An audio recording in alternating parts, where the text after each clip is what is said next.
ಧಾರವಾಡ ನಗರದ ಹೊರವಲಯದಲ್ಲಿ ಇರುವಂತಹ ಕಡಸಿನಕೊಪ್ಪ ಅನ್ನುವಂಥ ಒಂದು ಗ್ರಾಮ, ಅಲ್ಲಿಗೆ ಹತ್ತಿರವಾಗಿ ನಮ್ಮ IIIT ಇದೆ. ಅಲ್ಲಿ ಒಂದು 3 ಎಕರೆ ಜಮೀನೇನಿದೆ, ಆ ಜಮೀನು ಡೆವಲಪ್ ಮಾಡಲಿಕ್ಕೆ ಅಂತ ಡೆವಲಪರ್ ಮತ್ತು ಲ್ಯಾಂಡ್ ಓನರ್ ಆ ಸ್ಥಳಕ್ಕೆ ಹೋದಂಥ ಸಂದರ್ಭದಲ್ಲಿ ಅಲ್ಲಿ ಆ ಭೂಮಿ ಕುರಿತಾಗಿ ಸ್ವಲ್ಪ ಗೊಂದಲ ಇದೆ, ದಾಖಲಾತಿಗಳು ಕ್ವಶನ್ ಇದ್ದಾವೆ ಮತ್ತು ಅಲ್ಲಿ ಪೊಸೆಷನಲ್ಲಿ ಬೇರೆ ಇದ್ದಾರೆ ಅನ್ನುವಂಥದ್ದು ಗೊಂದಲ ಉಂಟಾಗಿದೆ. ಆ ಗೊಂದಲ ಉಂಟಾದಂಥ ಸಂದರ್ಭದಲ್ಲಿ ಇವರು ಅಲ್ಲಿ ಯಾವುದು ಮಾತುಕತೆಗೆ ಅವಕಾಶ ಕೊಡದಲ್ಲೇ ನಾವು ಡೆವಲಪ್ ಮಾಡೋದೇ ಅಂತ ನಿಂತಾಗ ಯಾರು ಪೊಸಿಷನ್ಲಿದ್ದರೂ ಅವರ ಕುಟುಂಬ ಸದಸ್ಯರು ಮತ್ತು ಕೆಲ ಸಂಬಂಧಿಕರು ಗ್ರಾಮಸ್ಥರನ್ನ ಅಲ್ಲಿಗೆ ಸ್ಥಳಕ್ಕೆ ಕರೆಸ್ಕೊಂಡಿದ್ದಾರೆ.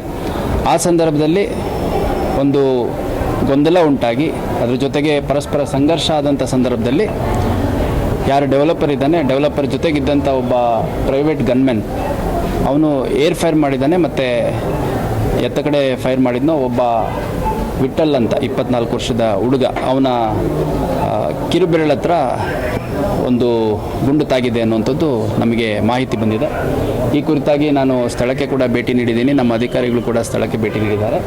ಮತ್ತು ಇಲ್ಲಿ SDM ಅಲ್ಲಿ ಆ ವಿಠಲ್ ಅನ್ನೋ ಹುಡುಗ ಏನಿದ್ದಾನೆ ಅವನು ಚಿಕಿತ್ಸೆ ಪಡ್ಕೋತಾ ಇದ್ದಾನೆ. ಅವನಿಗೆ ಪಾದದ ಹತ್ರ ಒಂದು ಗುಂಡು ಬಿದ್ದಿದೆ ಅಂತ ಹೇಳಿದ್ದಾರೆ, ಅದನ್ನು ವೆರಿಫೈ ಮಾಡ್ತಾ ಇದ್ದಾರೆ. Is completely out of danger ಮಾತಾಡ್ತಾನೆ. ನಾನು ಕೂಡ ಮಾತಾಡ್ಸಿ ಬಂದಿದ್ದೀನಿ. ಡಾಕ್ಟ್ರುಗಳು ಕಾಲಿಗೆ ಪೆಟ್ಟು ಬಿದ್ದಿದೆ ಅಷ್ಟೇ, ಬೇರೇನು ಇಂಜುರೀಸ್ ಇಲ್ಲ ಅಂತ ಹೇಳಿದ್ದಾರೆ.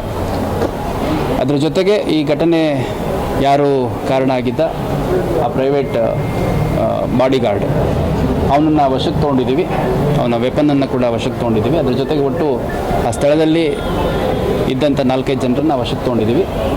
ಈಗಷ್ಟೇ ಫಿರ್ಯಾದಿ ದಾಖಲಾಗಬೇಕಾಗಿದೆ. ಕಂಪ್ಲೇಂಟ್ ರಿಜಿಸ್ಟರ್ ಆದ ತಕ್ಷಣ, FIR ಆದ ತಕ್ಷಣ ಯಾರ್ಯಾರು ಈ ಕೃತ್ಯಕ್ಕೆ ಕಾರಣೀಭೂತರಾಗಿದ್ದಾರೆ ಅವರೆಲ್ಲರನ್ನೂ ವಶಕ್ಕೆ ತೊಗೊಳ್ಳೋಂಥದ್ದು, ವಿಚಾರಣೆಗೊಳಪಡಿಸುವಂಥದ್ದು, ಯಾರ್ಯಾರ ಮೇಲೆ ಆರೋಪಗಳು ಸಾಬೀತಾಗುತ್ತೆ ಅವ್ರನ್ನ ದಸ್ತಗಿರಿ ಮಾಡುವಂಥ ಕ್ರಮ ಕೈಗೊಳ್ಳಲಾಗುತ್ತೆ. ಕೊಲೆ ಪ್ರಯತ್ನ ಮತ್ತು ಆರ್ಮ್ಸ್ ಆ್ಯಕ್ಟ್ ಇದರಲ್ಲಿ ನಾವು ಕಂಪ್ಲೇಂಟನ್ನು ಕೊಡ್ತಾ ಇದ್ದಾರೆ. ಆ ಕಂಪ್ಲೇಂಟನ್ನು ತೊಗೊಂಡು ಮುಂದಿನ ತನಿಖೆಯನ್ನು ಮಾಡ್ತಾಯಿದ್ದೀವಿ.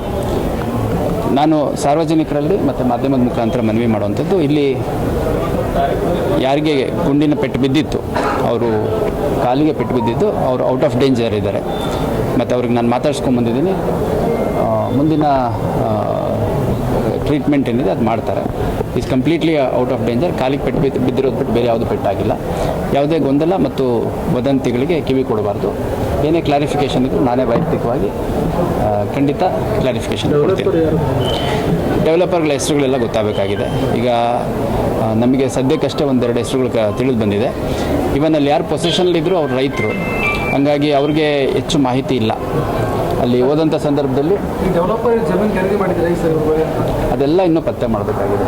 ಈಗ ಅಲ್ಲಿ ಸ್ಥಳಕ್ಕೆ ನಮ್ಮದೇ ಜಾಗ ಇಲ್ಲಿ ಡೆವಲಪ್ ಮಾಡ್ತೀವಿ ಅಂತ ಹೋದಾಗ ಅಲ್ಲಿ ಪೊಸಿಷನ್ಲಿದ್ದವ್ರು ರಿಜಿಸ್ಟರ್ ಮಾಡಿದ್ದಾರೆ. ಇಷ್ಟೇ ಇನ್ಸಿಡೆಂಟ್.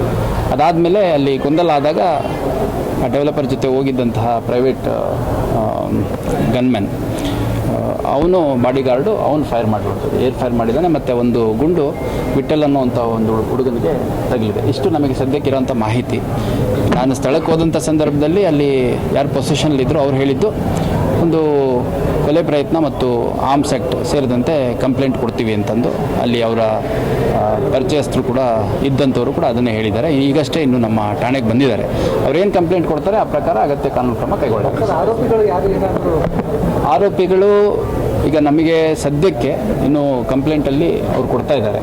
ನಮಗೇನು ಯಾರ್ಯಾರ್ದು ಹೆಸರು ಹೇಳಿದ್ರು ಅವ್ರನ್ನ ವಶಕ್ಕೆ ತೊಗೊಳ್ಲಿಕ್ಕೆ ನಾವು ಈಗಾಗಲೇ ಪ್ರಯತ್ನ ಮಾಡ್ತಾ ಇದ್ದೀವಿ. ಯಾರೇ ಆರೋಪಿಗಳಿರಲಿ, ಯಾಕೆಂದರೆ ಗೊಂದಲ ಇದ್ದಂಥ ಸಂದರ್ಭದಲ್ಲಿ ಅವರು ಸ್ಥಳೀಯ ಪೊಲೀಸ್ ಠಾಣೆಗೆ ಬರುವಂಥದ್ದು, ಅಥವಾ ಡಾಕ್ಯುಮೆಂಟ್ಸಲ್ಲಿ ತೊಂದರೆ ಇದ್ದರೆ ಕೋರ್ಟ್ಗೆ ಹೋಗುವಂಥದ್ದು, ಅಥವಾ ರೆವಿನ್ಯೂ ಅಥಾರಿಟೀಸ್ಗೆ ಅಪ್ರೋಚ್ ಮಾಡೋಂಥದ್ದು ಮಾಡಬೇಕು. ಅದು ಬಿಟ್ಟು ಅಲ್ಲಿ ಗುಂಪು ಸೇರಿದಂಥ ಸಂದರ್ಭದಲ್ಲಿ ಅಲ್ಲಿ ಗೊಂದಲ ಉಂಟಾಗುವಂಥದ್ದು, ಸಂಘರ್ಷ ಉಂಟಾಗುವಂಥದ್ದು, ಅದರಲ್ಲಿ ವೆಪನ್ ಯೂಸ್ ಮಾಡುವಂಥದ್ದು, ಇದೆಲ್ಲ ಟೋಟಲಿ ನಾಟ್ ಅಕ್ಸೆಪ್ಟಬಲ್. ಈ ಒಂದು ಘಟನೆಗೆ ಕಾರಣ ಆಗಿರುವಂಥ ಯಾರೇ ಇದ್ದರೂ ಅವ್ರ ಮೇಲೆ ಅಗತ್ಯ ಕಾನೂನು ಕ್ರಮ ಕೈಗೊಳ್ಳಲಾಗುತ್ತೆ.